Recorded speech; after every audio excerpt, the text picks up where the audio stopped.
rolling right. Throws the pass on the other. It's caught! It's caught! It's caught!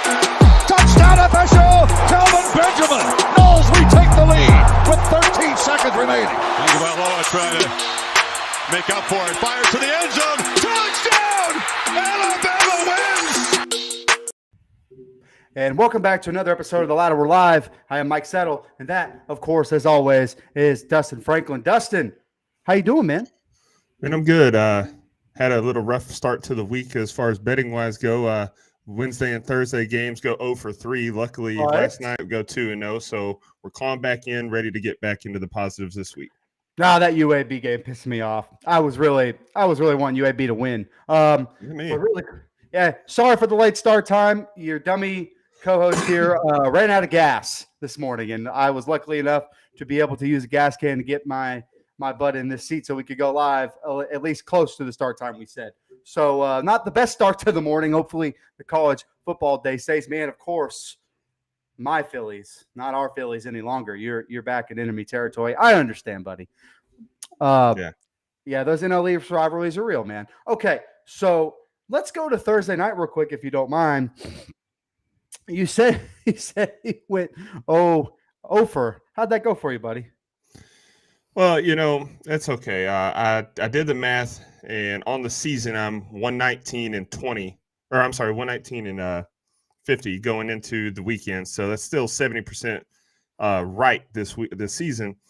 But man, just took some chances on the weekday games. Appalachian State was down 14-0 at half, and I'm looking like, okay, Georgia State was a good pick, and then they get the doors blown off in the second half, 42-17. Georgia Tech just couldn't move the ball. If Sims misses, Sims is clearly what makes that offense go, and that offense doesn't even go very well. Troy in South Alabama was a snooze fest, not at all what I expected. I was going to say, totally expected a great game. I mean, I know the Troy defense is good, but I was not expecting 10-6 in the battle for the belt, man. Yeah. So, but last night we had some better games. That UAB and Western Kentucky game was 20-17 final, but man, it was pretty exciting. We had a lot of turnovers, a lot of sloppy football. Both teams were running the ball incredibly well. So, made up for it last night. Yeah, this is like a really fun little mini slate that we had Wednesday through Friday night. And I know they're, mostly G5 games, but Troy, South Alabama, I mean, that game is probably for the division in the Sun Belt, at least in my opinion. And, Troy, and I know that we've been high on South Alabama. South Alabama almost beat UCLA on the road, a really good UCLA team that we're going to talk about here in a little bit. But Troy's defense was the one thing that stood out to me. I mean, the fact that they were able to shut down South Alabama in that way really, made my eyes open. I was looking forward to that game, and I know you were too. It ended up being a complete snoozer, though, man. I mean, Astros-Yankees was more entertaining than that, so that kind of let me know where we stood. As far as Georgia State, Appalachian State, you piss me off. Every week you piss me off. I try to come out here. I defend you. I say you're better than your record. They're not better than their record. They are what their record is. I don't care what anybody says. Yeah, and I think Appalachian State had to remind us who exactly they are. So it was a good showing for them for sure. Yeah, and really quick before we move on, Temple lost this game against Tulsa, okay? 27-16. But I'm going to tell you something. Temple made the right hire. They play more physical. Now, they're not great. You dive into the numbers, they don't look good. They lost to UCF by about $1 billion.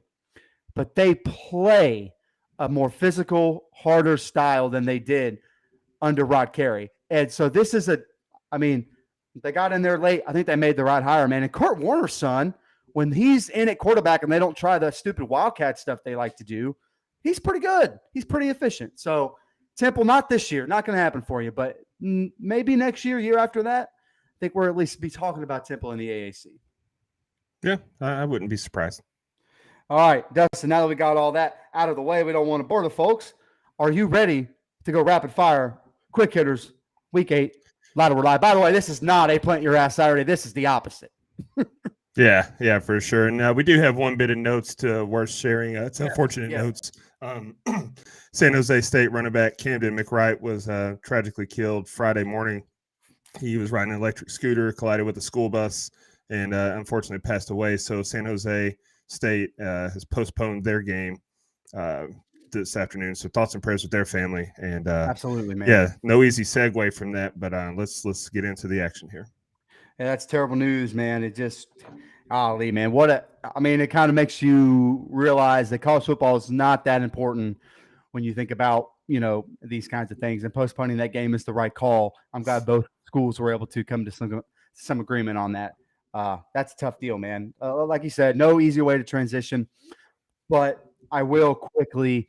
There's one block in this day where I want you to be on a TV or TVs.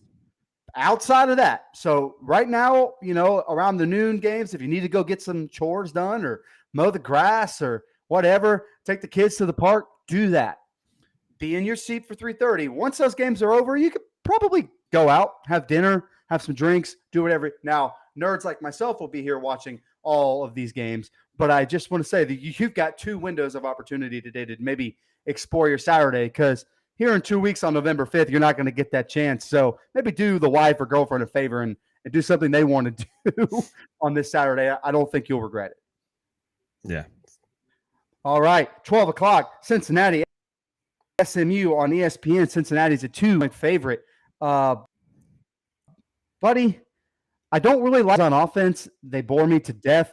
Their defense is okay, but I don't think the Cincinnati team is the 21st best team in the country, not from what I've seen so far. Now, SMU, loser of how many games in a row now? Don't look good. To me, this is just going with what I trust more. That's why I like Cincinnati to win and cover. Yeah, Cincinnati's coming off a much-needed bye week. They hung tough with Arkansas earlier in the season. But you're right, that offense has struggled to get going at times. Not what we've come to expect from them. But I think their pass rush and run defense are going to cause some problems for SMU. So I like Cincinnati by a touchdown. Fun game here in the Big 12 conference we love. Kansas, Baylor, ESPN2. Baylor an 8.5-point favorite. These lines no longer surprise me when it comes to Kansas, especially with a backup quarterback. However, now that my Baylor narrative is dead from the preseason, I don't care about Baylor. Screw you, Baylor. Give me the Rock Chalk Jayhawk to bounce back after a tough loss, 2 tough losses, by the way, to get a win here against the Bears. Not only to cover, I'm picking them to win outright. Give me Bean, baby. Come on. All right. Well, it was a fun ride, but for me, Kansas has definitely come back to earth. Yeah. And I think the Baylor defense is going to be too much. Oklahoma just exploited Kansas' defense. And Blake Shapen, he's going to have a nice day as well. So give me Baylor, but I wouldn't be surprised if Kansas covered the 8.5. I definitely like Kansas to cover. I'm picking them to win with my heart, not my head, which is dumb in these things because at the end of the year, I'm going to look back and like, wow, I probably could have kept it a little closer with you as far as our picks race goes because you're going to blow me out of the water. Moving back over to the AAC, Houston, Navy, ESPNU. Houston is a 3-point favorite. I just think Navy's really bad. And I know that Houston kind of let the wheels fall off a little bit, but bounce back a little bit here under Dana Holgorsen. I like the Cougars to win big. Yeah, I said it a while back on this show. Houston's over-under win total for the season hinges on them winning out. It was set at 9. They can't lose anymore. So this game's going to help. I like Clayton Tune to make enough plays to carry Houston to the win. I think Navy's going to control enough of the clock to keep it closer than a blowout, though. So I like Houston by a touchdown. Fun game here in the ACC. Duke, Miami, ESPN3, which means it's on your local Valley Sports. Miami is a 8.5-point favorite. Buddy, or has Vegas watched the same 2 football teams we have? 8.5. Maybe Duke doesn't win, but Duke plus 8.5 is easy money going into this game. Yeah, that's the first thing I wrote was, does Vegas know something that we don't? I mean, this seems like a ton of points for this spread. Miami is just 1-5 against the spread this season. So there you go. Riley Leonard, he's looked better and played better than Tyler Van Dyke so far this year. I do like Miami to get the win, but in a close one. This was tough because I was actually expecting Duke to lose by quite a bit to North Carolina last week, even though North Carolina's defense is just playing bad. I mean, it's abysmal. But Duke's offense actually kind of showed me something, and I don't like that Miami defense. I know, they had trouble in the second half kind of stopping Virginia Tech, and Duke, I think, has a better offense than Virginia Tech. There's just not a whole lot to like about this Miami offense, and I don't think the Duke defense is as bad as they played last week. They kind of held North Carolina in check for a few drives there, before they were able to pull away. This sounds like I'm picking with, my heart, but I think I'm picking with my head. I like the Blue Devils to win outright on the road at Miami. Sleepy 12:30 game. Not a whole lot of people there. This Miami team has to make me a believer before I pick them again, man. Now, I picked them last week against Virginia Tech because we think Virginia Tech's really bad. We were right about that. And the final score was closer than the game actually was. But I just like this Duke team more. I think Mike Elko's done a great job, and we talked about on this show.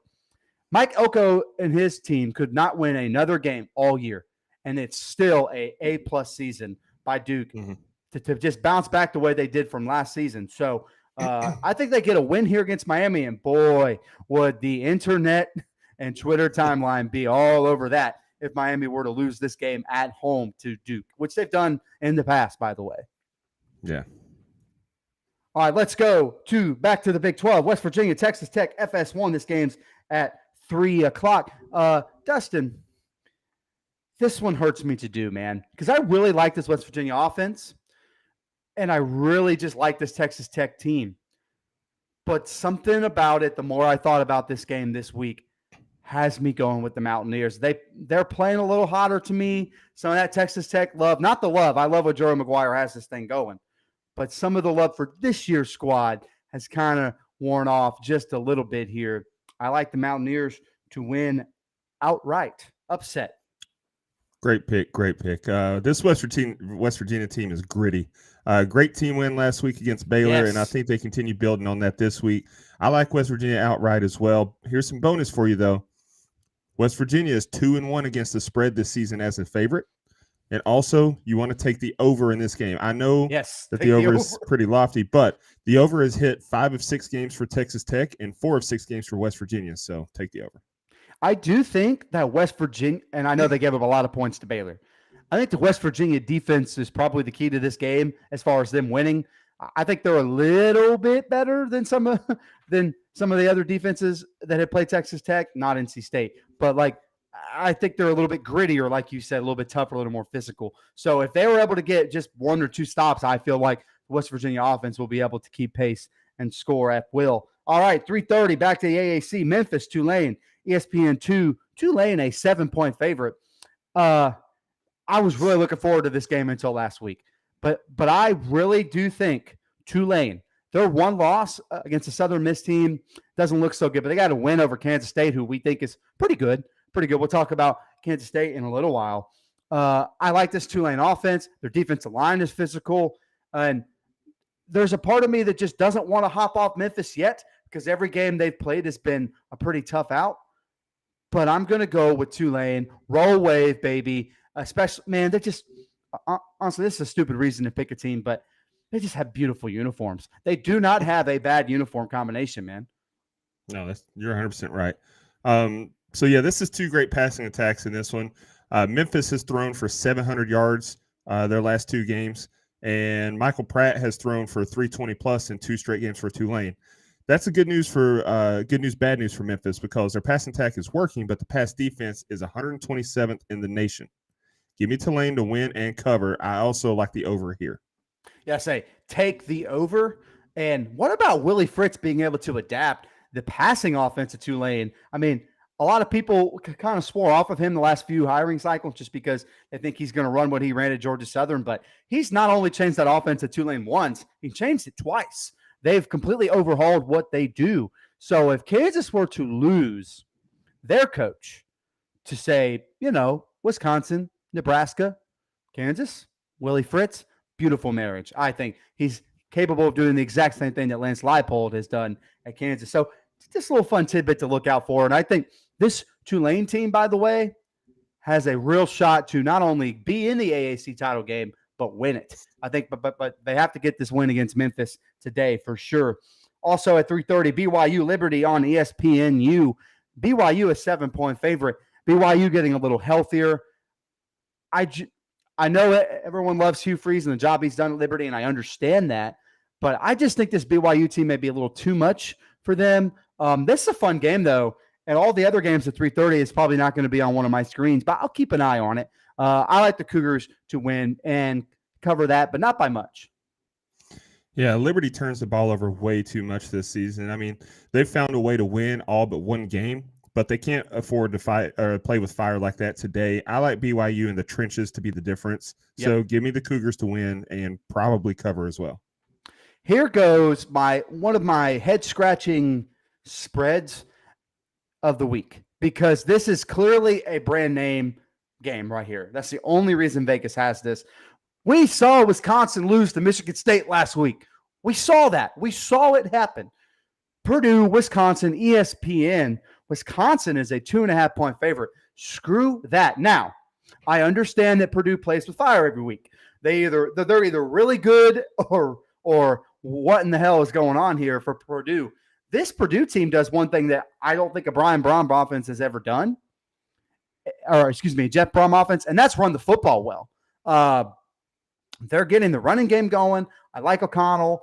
I just really like this Purdue team. I like them in the preseason. I know they had some tough losses early, but go back and look at those losses. An undefeated Syracuse and a Penn State team that's pretty good in the Big Ten, and that was a close game.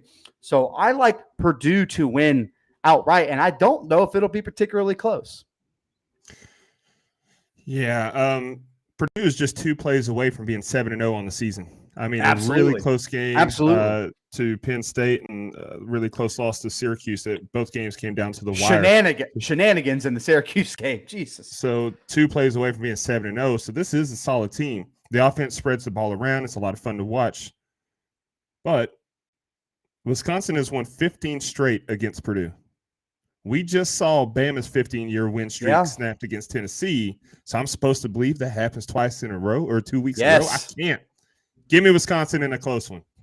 Okay, there's something wrong with picking with historical precedent. Honestly, us picking Tennessee last week was kind of willing that into existence, and we thought they'd win the game.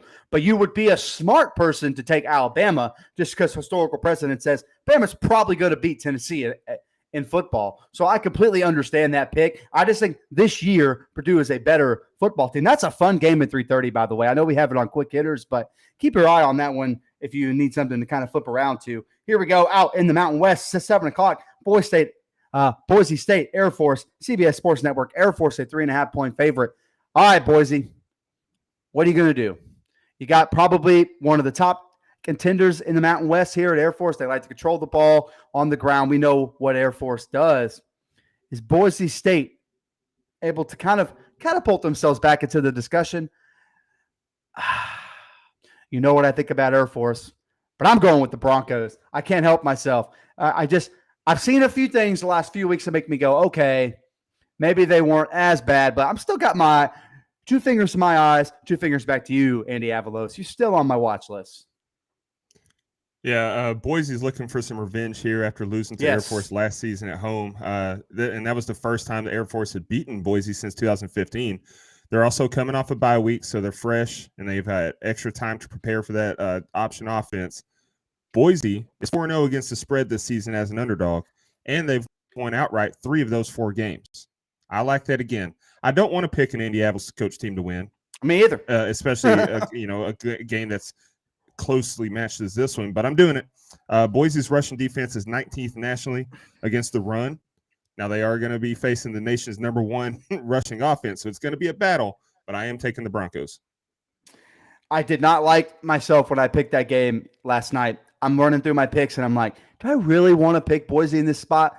But we've also seen Air Force play Wyoming, who I don't think is as bad as we thought, but if they're capable of that against Wyoming, I think they're capable of that against Boise State, even though Andy Avalos got my eye on you, buddy.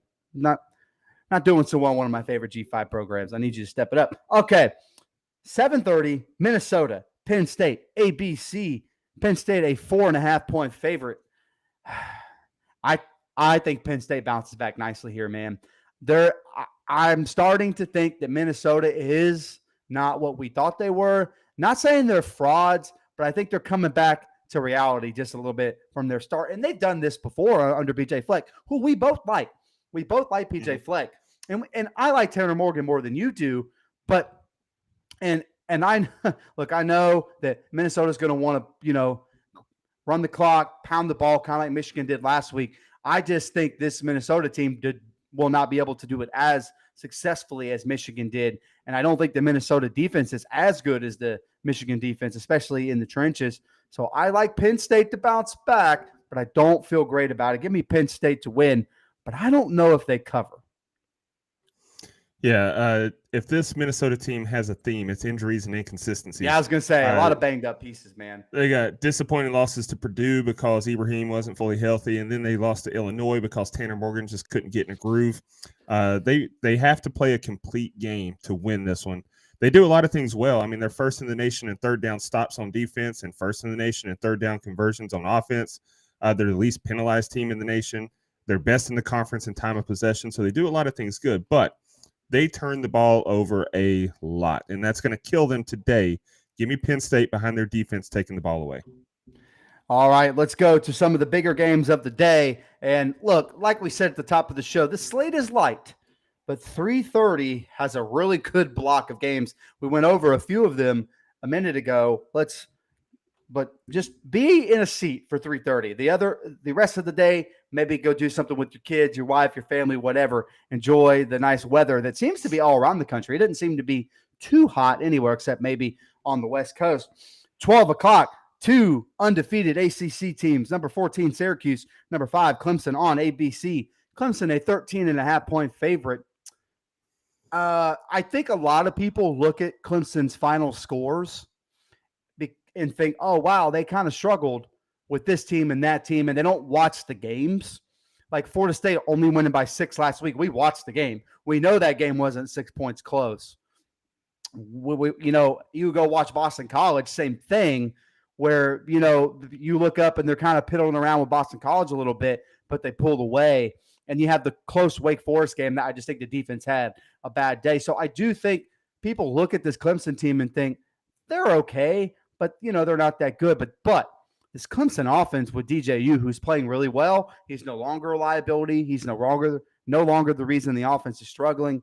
I really like what Clemson does on offense. I think their defense is not as good as it has been in the Brent Venables year, but I still like their defensive line a ton. I think their secondary has some issues on the back end, but I don't think Syracuse particularly is going to be able to take advantage of that. I like Clemson in the trenches. I like Sean Tucker, but we've seen Syracuse against worse defenses have a hard time getting Sean Tucker the ball and getting him going on the ground. So I think at home, kind of a, weird noon kick. I could see it being close in the first quarter, but they talked about it for 2 weeks now, that middle 8 that Clemson likes to take advantage of. Last 4 of the first half, first 4 of the second half. I think they were able to do that again here today. I like Clemson to win, and I think maybe a late cover as well. Yeah, so Clemson is just 4-3 against the spread this season, but Syracuse is 5-1 against the spread and 4-1 against the spread in Clemson in their last 5 matchups. Now, Clemson is also 7-1 against the spread in their last 8 ACC games, but that one was Syracuse last year. In that 17-14 game. Clemson's defense is good. They're 26th nationally in total D, but Syracuse defense is better. They're 6th nationally in total D. I like Garrett Schrader and Sean Tucker to make enough plays to keep it close and keep Syracuse in it. But I think Death Valley is going to, even though it's noon, I think Death Valley is going to play into it and the outcome. Give me Clemson to win, but I think it's just by around 10 points. I like Syracuse to cover. Okay. If Syracuse is able to cover in this game, they're going to really show me a lot. I think that will, because I don't necessarily think they're fraudulent, but man, they played with fire quite a bit this season. But, they're undefeated, and you have to at least respect that this far into the year. Let's go to 3:30, where there is just some blockbuster games here, man. Fun stuff. 3:30, number 7, Ole Miss goes on the road at LSU. Baton Rouge. LSU is a 1.5-point favorite on CBS. Dustin, this game started the week as a 2-point Ole Miss favorite and has swung all the way to LSU by 1.5. I think that's a little bit of an overreaction to LSU's offensive performance last week down in Gainesville. A Florida defense that neither one of us think is very good, that we respect. Ole Miss struggled a little bit in the Auburn game, being able to stop them on the ground. They gave up some explosive plays through the air as well, which was uncharacteristic. But remember, Ole Miss went up by 21. And kind of sat on it for a while. The game was closer, or the game was not as close as I think that score really was. but their defense did make me go, am I able to buy in to this Ole Miss team like we were earlier in the season? In Baton Rouge, an LSU team that had a nice bounce back win after getting drubbed the week before by Tennessee. This one was a toss up to me. That's why I do think it's a pick 'em. I wouldn't bet this game with my real life. Sorry, Shane. Give me the Tigers. Okay. I don't get the line, honestly. It's Death Valley, but it's 2:30 local time. It's not a night game. It's an overreaction. I get it. Ole Miss didn't look their best against Auburn, but I kind of expected that because, like I said, that's the most dangerous team in the country, a team that has talent and nothing to lose, no pressure. So they were playing loose, and I think Ole Miss was kind of hung over in that game. Jaden Daniels, I think, is going to struggle in this one. I'm prepared to listen to you give me hell about it, but Ole Miss's defense is going to be more like what we've come to see this season, or expect this season, than it was last week. Jackson Dart's going to look good, but the key to the game is going to be Evans and Judkins running wild. Give me the Rebels outright. Hotty toddy. I understand that pick, and I want to say if Ole Miss's defense from the rest of the season shows up, then you're going to be right and I'm going to be wrong. But I just have a feeling today's the day maybe the LSU defense steps up just a little bit. Because look, you think Ole Miss, you think Lane Kiffin, and you think explosive play here and there, but really they're getting it done on the ground. And I still like that LSU defensive line. Like I think they're really good, even though they're banged up a little bit. So I think just the fact that I like that, and they're at home, weird spot for Ole Miss. Now, if Ole Miss wins this is the stretch of Ole Miss games that we talked about in the preseason. Like, okay, non-con was kind of light, some early, easy SEC games. This is the stretch, or this is the start of that stretch where they play good, winning record football teams. I think going forward is going to be the real test for Ole Miss. But I'm picking LSU. If Ole Miss wins, they'll make me a full-time believer. I'm okay with being wrong there.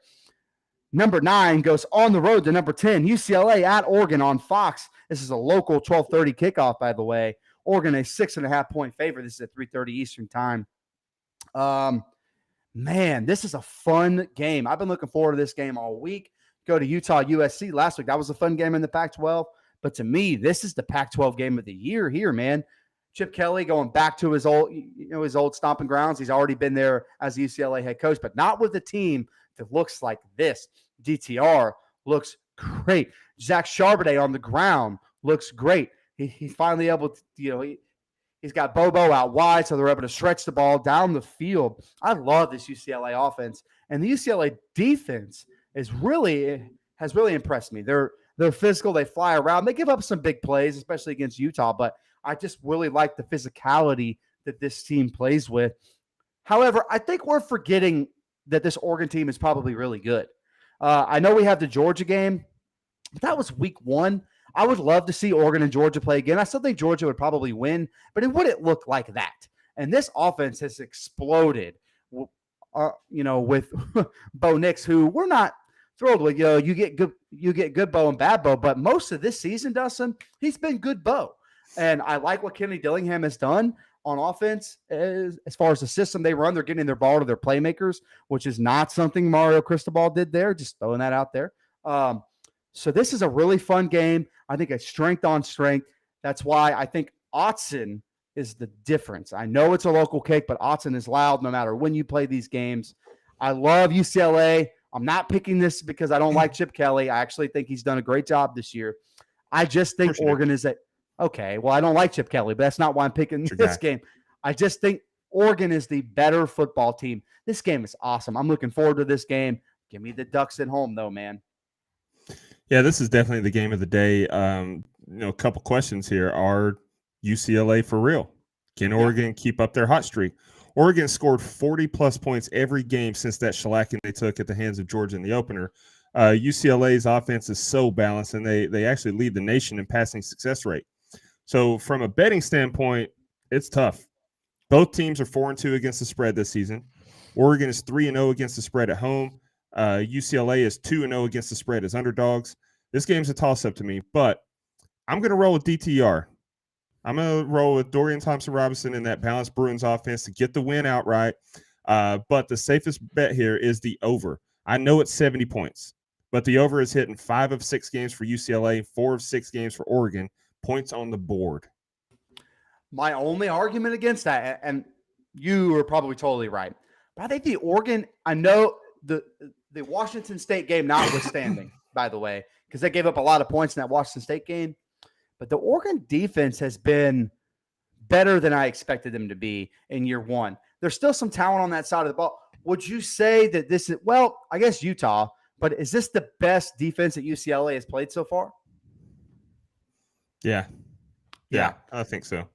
And I think, the other way around, except for Georgia, look, I'm striking that Georgia game from Oregon's season because I really do think that's just an outlier of week one, Georgia coming off a national championship, basically a home game. Like, I'm kind of striking that from their record. In the rest of their games this year, they haven't played a defense that looks quite as good as UCLA's has looked, at least in the front seven. So, really fun matchup, man. If you're not used to Pac-12 football, get used to it because two things that I've discovered about the season, Dustin. The Pac-12 is deeper than it has been, and the Big 12 does not have a bad football team in it. That's a pretty crazy thing that we did not predict going into this season. I really like both conferences this year as far as their strength overall. I think both are very improved and on the upswing. Speaking of a conference that we love in the Big 12, oh, buddy, I think we're going to have a disagreement on this game. Number 20, Texas, on the road in Stillwater at number 11, Oklahoma State. Texas, a 6.5-point favorite. Now, look, I rode Texas hard last week, but I guess that's something we should have expected coming off of the big Oklahoma win, 49-0, kind of sleepy game against Iowa State, a game Iowa State should have won, could have won, however you want to put it. Not as much of a crowd there. So they kind of walked through that game, still found a way to win, but the offense didn't look good at all. They sputtered around. Like, I just don't think they got anything going with any kind of consistency. I think the Oklahoma State defense is okay, question mark. Like, we saw them kind of poop down their leg last week against TCU in a game they had in the hands, and they let it slip away. This game is in Stillwater, though, and I think that will make a big difference. Like, question marks around Spencer Sanders. Is he going to play? Is he not going to play? Mike Gundy, not very helpful in that this week when he said, why don't we do ourselves a favor and not ask about injuries this week, which, Mike, buddy, come on, man. You got to give us a little something. Spencer Sanders wasn't healthy last week. He still played. I think this is kind of a similar situation. Big-time game. I think they're going to be able to get him in there healthy enough to get the start. However, I was just kidding at the front. I think this Texas offense finds itself again. These are the games Texas gets up for. This is not a situation where I see Texas pulling a Texas, losing a game against Kansas State, losing a game against Iowa State, Kansas, whatever. This is a big-time game for them in the Big 12. I think they get up. I think Quinn Ewers looks like a normal self again. I think Bijan Robinson is the key to this game. I really like what they do with him on the ground. Give me Texas on the road to go in there and win, but I don't like the 6.5. I'm going to stay away from touching that, but I like Texas to win the game. Yeah, Spencer Sanders, he may be out. Whether he's in or out is a huge deal. That matters. If he's out, I think Oklahoma State's going to struggle to get going on offense. If he's in, this could be a really fun game. But Quinn Ewers is still playing at a very high rate despite that shaky win last week. He still threw for 3 touchdowns, no interceptions. Bijan Robinson still ran for 135 last week. They just had trouble finishing drives. Texas run defense is stellar, and that spells even more trouble for the Cowboys as Sanders is out because they're going to have to rely on their run game even more. So I do like Texas here behind the usual suspects. Ewers and Bijan Robinson going to get the offense rolling.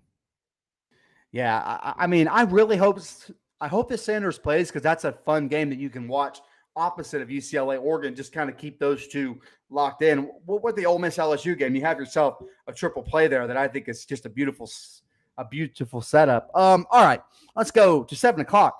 Mississippi State, Alabama is number 24 versus number 6. Mississippi State's coming off a loss against Kentucky, which not something we expected. Kind of let me down there a little bit. Alabama coming off a loss against Tennessee, a game that 17 million people watched last week at their peak. That is insane for a college football game in 2022. That's awesome numbers. Alabama's a 20.5-point favorite. Buddy, I don't think that spread's big enough. I think this is a game where Alabama can bounce back, look really good on offense. I am out on Mississippi State as being this kind of sleepy threat. I still think they're a pretty good football team, but man, their defense let me down last week. And I think this Alabama offense is, even though Bill O'Brien's calling the plays, weirdo, use your best playmakers, you idiot. But anyway, Bryce Young, he's healthy. He looks good. I think the Alabama offense is able to put up a lot of points today. Roll Tide. I like Alabama to win and cover. Yeah. Angry Alabama is a tough draw for anyone. That's the problem. That's what it is. Mississippi State, coming off that tough loss to Kentucky, they just couldn't get the offense going. Will Rogers was not a walking 21 points. He was a walking 7 points. They may be in for a long day. Now, Bama's defense may be just what the doctor ordered, though, for Mississippi State's offense to get rolling again, because we just saw what Hendon Hooker and Jalen Hyatt did to them. But I expect they're going to be much sharper this week. They're going to be, those Chargers, they've been in timeout for a week, so they haven't been able to drive their Hellcats around Tuscaloosa. I think Jahmyr Gibbs is going to be he's going to pound away on the ground. Bryce Young is going to continue building his Heisman resume. I do like Bama, but by about 17 or so, because I can't disrespect Mike Leach enough to say he doesn't cover 20.5 points. I love the man too much. So it wouldn't shock me if it happened. I'm picking that spread with my heart. Safest bet here is just Bama money line, though.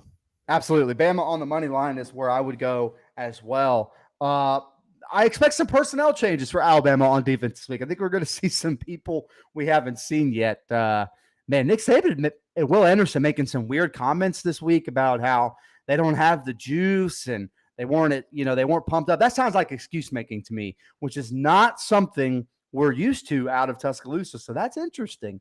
It's something to keep an eye on. I just don't think Alabama is the type of program to let one loss turn into two like some other programs. Now, they got plenty of tough games left, Dustin. They still have to play Ole Miss. They still have to play LSU. Still have to play an Auburn team with nothing to lose, by the way. There's some losable games left on Alabama's schedule. I just don't think that Mississippi State and more cowbell is what is on the resume for that. Okay, last big game of the day, 8 o'clock. Number 17, Kansas State. Number 8, TCU. TCU a 3.5-point favorite. Man, this is the kind of TCU is having the kind of season that I hate with big-time college football media. Here's why. Every single week, they're waiting on the bubble to burst instead of just enjoying the ride. Man, who cares? Like, TCU is undefeated. They're number 8 in the country. Are they the 8th best team in the country to you? I don't know. Maybe. Probably not. Maybe. Yeah, but that's the point, though. Like, so what, man? They're undefeated. They're a fun team to watch every week. You never know what you're going to get. It's been exciting. They blew Oklahoma out of the water, won a tough one against Kansas on the road. They hosted Oklahoma State last week, got just a crazy comeback win that no one saw coming. So this TCU team is battle-tested for sure. I love their offense. I love what Sonny Dykes has done there. Here's the thing about Kansas State. They don't turn the ball over with Martinez. They play it safe on offense. They're able to move the ball on the ground. I love what Deuce Vaughn does. And the Kansas State defensive line is really, really good, underrated as far as the season goes. And I think the Tulane loss looks better each week. Kind of a sleepy game. They maybe sleptwalk through, didn't take Tulane as seriously as they should, and came out with a loss. So this is a really good football team as well. But I have a hard time picking Kansas State against such an explosive offense that TCU has. I like the Horned Frogs to win. I think the ride continues. And you know how I feel about Kansas State. But TCU's made me a believer this year. And by the way, we don't really know if Adrian Martinez is fully healthy. There's some question marks there about not his status, but so much as if I read something this morning that he may not be a full go. So I definitely want to pick TCU in this spot. Yeah, Kansas State is the only team in the nation that hasn't thrown an interception yet. That's crazy. Which is crazy considering Adrian Martinez's history of throwing interceptions.